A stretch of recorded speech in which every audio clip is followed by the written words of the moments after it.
Badminton പ്ലേയേഴ്സിനെ സംബന്ധിച്ചോളം എന്തിനു വേണ്ടിയിട്ടാണ് ഒരു ഫോർ ആൻഡ് വി ഗ്രിപ്പ് പിടിക്കണം എന്നുള്ള ടോപ്പിക്കാണ് നമ്മളിപ്പോൾ സംസാരിക്കാനായിട്ട് പോകുന്നത്. നമ്മുടെ ഓൺലൈൻ ബാഡ്മിൻ്റൺ കമ്മ്യൂണിറ്റിയുടെ പാർട്ട് 4 ആണ് നമ്മളിപ്പോൾ ഡിസ്കസ് ചെയ്യാനായിട്ട് പോകുന്നത്. ആദ്യത്തെ 3 പാർട്ടിൽ നിങ്ങൾ മസ്റ്റായിട്ട് കാണുക, കാര്യങ്ങൾ മനസ്സിലാക്കുക.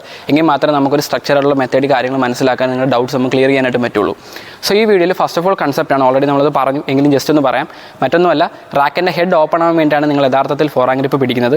നിങ്ങൾ യൂഷ്വലി പിടിക്കുന്ന കോമൺ തെറ്റായിട്ടുള്ള ഗ്രിപ്പ് പിടിച്ചിട്ടുണ്ടെന്നുണ്ടെങ്കിൽ റാക്കറ്റ് അപ്പ് ചെയ്യുന്ന സമയത്ത് റാക്കറ്റിൻ്റെ ഹെഡ് വേറെ ഡയറക്ഷനിലായിരിക്കും, നിങ്ങൾക്ക് ഓവർ സ്ട്രെയിൻ ചെയ്ത് ഇഞ്ചുറിയൊക്കെ ഉണ്ടാവാനുള്ള ചാൻസ് വളരെ കൂടുതലാണ്. കറക്റ്റ് ഗ്രിപ്പാണ് പിടിക്കുന്നതെങ്കിൽ അപ്പ് ചെയ്യുന്ന സമയത്ത് റാക്കറ്റിൻ്റെ ഹെഡ് പ്രോപ്പറായിട്ട് ഓപ്പോസിറ്റ് കോർട്ട് വരികയും നിങ്ങൾക്ക് കറക്റ്റായിട്ട് കോർഡിനേറ്റ് ചെയ്യാനായിട്ട് പറ്റും. സ്മാഷിനും മറ്റ് സ്ട്രോക്സിനൊക്കെ മാക്സിമം കോർഡിനേഷനും ക്വാളിറ്റി നിങ്ങൾക്ക് ബിൽഡ് ചെയ്യാനായിട്ട് പറ്റും. സോ അതാണ് ഇതിൻ്റെ ബാക്കിലെ കൺസെപ്റ്റ്. ഇതിലൊരു മേജർ ടിപ്പ് എന്ന് പറയുന്നത്, യൂഷ്വലി തെറ്റായ ഗ്രിപ്പിൽ പിടിക്കുന്ന ആൾക്കാരെ സംബന്ധിച്ചോളം പുതിയ ഗ്രിപ്പിൽ കറക്റ്റ് ഗ്രിപ്പിലോട്ട് മാറുന്ന സമയത്ത് ഇനീഷ്യലി ചെയ്യുന്ന സ്ട്രോക്സ് എല്ലാം മിസ്റ്റേക്സ് ആവും. റാക്കറ്റിൽ കൊള്ളില്ല, പ്രോപ്പർ സൗണ്ട് കേൾക്കില്ല, പല ഡയറക്ഷനിലേക്ക് പോകും. അപ്പോൾ പാനിക്കായിട്ട് അവർ വീണ്ടും പഴയ ഗ്രിപ്പിലോട്ട് വരും. സോ ഈ ഒരു സിറ്റുവേഷൻ നിങ്ങൾ മനസ്സിലാക്കേണ്ടത്, പുതിയ ഗ്രിപ്പിലേക്ക് മാറുന്ന സമയത്ത് പ്രോപ്പർ കോർഡിനേഷൻ കിട്ടില്ല. അവിടെ കണക്ഷൻ കിട്ടാത്തപ്പോഴാണ് നിങ്ങൾ മനസ്സിലാക്കേണ്ടത് നിങ്ങളുടെ കോർഡിനേഷൻ, നിങ്ങളുടെ ഗ്രിപ്പ് ശരിയാണെന്നും പ്രോപ്പർ കണക്ഷൻ വീണ്ടും കിട്ടുന്നുണ്ടതിനർത്ഥം നിങ്ങൾ തെറ്റായ ഗ്രിപ്പിൽ തന്നെ, പഴയ ഗ്രിപ്പിൽ തന്നെ ട്രൈ ചെയ്യുന്നതുകൊണ്ടാണ് നിങ്ങൾക്ക് ആ കണക്ഷൻ കിട്ടുന്നത്. സോ ഇതൊരു ടിപ്പായിട്ട് മനസ്സിലാക്കുക. ഈ 2 കാര്യങ്ങളാണ് നിങ്ങൾ കൺസെപ്റ്റിൽ മനസ്സിലാക്കേണ്ടത്. ട്രൈ നോക്കുക. സോ ഇനി എങ്ങനെയാണ് പ്രോപ്പർ ഫോർ ആൻഡ് ഗ്രിപ്പ് പിടിക്കുന്നത് നമുക്ക് നോക്കാം, അതിൻ്റെ ടെക്നിക്സും. ഫോർ ആൻഡ് ഗ്രിപ്പിലേക്ക് വരുമ്പം 2 കാര്യങ്ങളാണ് നിങ്ങൾ മനസ്സിലാക്കേണ്ടത്. ഫസ്റ്റ് ഓഫ് ഓൾ, റാക്കിൻ്റെ സൈഡിലായിട്ടാണ് നിങ്ങൾ പിടിക്കുന്നത്, റാക്കിൻ്റെ ബാക്കിലല്ല. നിങ്ങളുടെ ഇൻഡെക്സ് ഫിംഗറിനാണ് കൂടുതൽ ഇൻഫ്ലുവൻസ്. അതാണ് ഈ ഒരു സൈഡിലേക്ക് നമുക്ക് കൂടുതൽ നിങ്ങളുടെ ഇൻഡെക്സ് ഫിംഗർ യൂസ് ചെയ്തിട്ട് നിങ്ങൾക്ക് കുറേ അധികം സ്ട്രോക്സിനെ ഡോമിനേറ്റ് ചെയ്യാനായിട്ട് പറ്റും. സോ ഈ ഗ്രിപ്പ് എങ്ങനെ പിടിക്കുന്നതെന്ന് വെച്ചിട്ടുണ്ടെങ്കിൽ, ഫസ്റ്റ് ടെക്നിക്ക് എന്ന് പറയുന്നത്, റാക്കറ്റ് നിങ്ങളുടെ ബോഡിയിലേക്ക് ഇങ്ങനെ പ്രസ് ചെയ്ത് പിടിച്ചതിന് ശേഷം റൈറ്റ് ഹാൻഡ് ഉപയോഗിച്ച് ഇങ്ങനെ നേരെ ബാക്കിലേക്ക് വരുന്ന സമയത്ത്, റൈറ്റ് ഹാൻഡ് പ്ലേസ് ആണെന്നുണ്ടെങ്കിൽ ലെഫ്റ്റ് ഹാൻഡ് പ്ലേസ് ആണെങ്കിൽ നേരെ ഓപ്പോസിറ്റ് ചെയ്യുക. ഇങ്ങനെ പിടിക്കുന്ന സമയത്ത് നിങ്ങൾക്ക് നിങ്ങളുടെ കറക്റ്റ് ഫോർ ആൻഡ് ഗ്രിപ്പിലേക്ക് വരാനായിട്ട് പറ്റും. ഇനി സെക്കൻഡ് ഓപ്ഷൻ എന്ന് പറയുന്നത്, റാക്കറ്റ് ഇങ്ങനെ പിടിച്ചതിന് ശേഷം റാക്കറ്റിൻ്റെ ഷേക്ക് ഹാൻഡ് കൊടുക്കുന്ന ഒരു മെത്തേഡ്.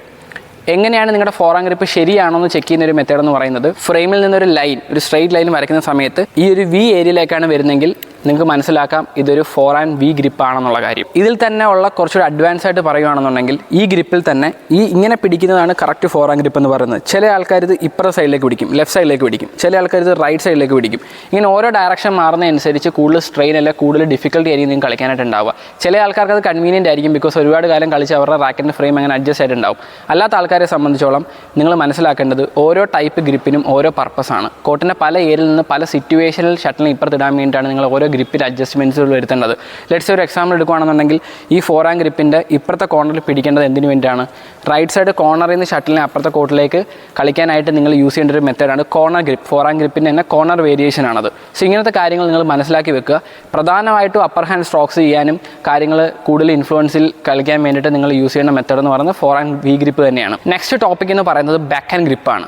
പ്രധാനമായിട്ടും ഫണ്ടമെൻ്റലി 2 ഗ്രിപ്പുകളാണ് ബാഡ്മിൻ്റണിൽ വരുന്നത്, ഒന്ന് ഫോർ ആൻഡ് ഗ്രിപ്പ്, ഒന്ന് backhand grip. Backhand ഗ്രിപ്പിലേക്ക് വരുന്ന സമയത്ത് റാക്കിൻ്റെ ഫ്രെയിമിന് നേരെ പാരലായിട്ട് നിങ്ങളുടെ തം ഫിംഗർ കൊണ്ടുവരുന്ന ഈ ഗ്രിപ്പിനെയാണ് ബാക്ക് ഹാൻഡ് ഗ്രിപ്പ് എന്ന് പറയുന്നത്. പക്ഷേ ഇതിൽ വരുന്ന കുറച്ച് ഡൗട്ട്സ് എന്ന് പറയുന്നത്, ഇതേ ഗ്രിപ്പ് ഉപയോഗിച്ചിട്ട് നിങ്ങൾ ബിഹൈൻഡ് ദി ബാക്ക് സ്ട്രോക്സ് ചെയ്യാനും അതിലൊരു മേജർ മിസ്റ്റേക്കാണ് ഞാനിവിടെ റെക്ടിഫൈ ചെയ്യാനായിട്ട് പോകുന്നത്. ബാക്ക് ഹാൻഡ് ഗ്രിപ്പ് യൂസ് ചെയ്തിട്ട് ഈ ബാക്ക് ഹാൻഡ് ഗ്രിപ്പിൽ ഇങ്ങനെ പിടിച്ചതിന് ശേഷം ഫോർ ഹാൻഡ് സൈഡ് ഇങ്ങനത്തെ ഒരു മെത്തേഡ് കളിക്കാനായിട്ട് ശ്രമിക്കും. ഇത് പെട്ടെന്ന് ആർക്കും മനസ്സിലാവില്ല. കൂടുതലും ഇത് മനസ്സിലാക്കാത്തതുകൊണ്ട് തന്നെ ആ ഒരു ഏരിയ നിങ്ങൾക്ക് ഡെവലപ്പ് ചെയ്യാനായിട്ടും പറ്റില്ല. യഥാർത്ഥത്തിൽ സിംപിളി മനസ്സിലാക്കുകയാണെങ്കിൽ, റാക്കിൻ്റെ എ പൊസിഷൻ, ബി പൊസിഷൻ 2 സൈഡായിട്ട് നമ്മൾ സ്പ്ലിറ്റ് ചെയ്യുകയാണെന്നുണ്ടെങ്കിൽ, ബാക്ക് ഹാൻഡ് ബി വെച്ച് കളിച്ചിട്ടുണ്ടെന്നുണ്ടെങ്കിൽ ഫോർ ഹാൻഡ് സൈഡ് നിങ്ങൾ എ വെച്ചിട്ടാണ് കളിക്കേണ്ടത്, റാക്കിൻ്റെ ഇപ്പർ സൈഡ് വെച്ചിട്ടാണ് കളിക്കേണ്ടത്.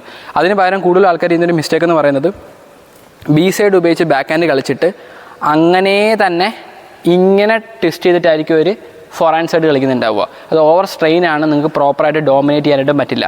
ഇനി ചില ആൾക്കാർ ഇതിൻ്റെ മെത്തേഡ് എന്ന് വെച്ചിട്ടുണ്ടെന്നുണ്ടെങ്കിൽ, ബാക്ക് ഹാൻഡ് സൈഡിനെ ഫോർ ഹാൻഡ് സൈഡിൽ നിന്ന് ബാക്ക് ഹാൻഡ് സൈഡ് ഇങ്ങനത്തെ ഒരു ട്വിസ്റ്റ് കൊണ്ടുവരും.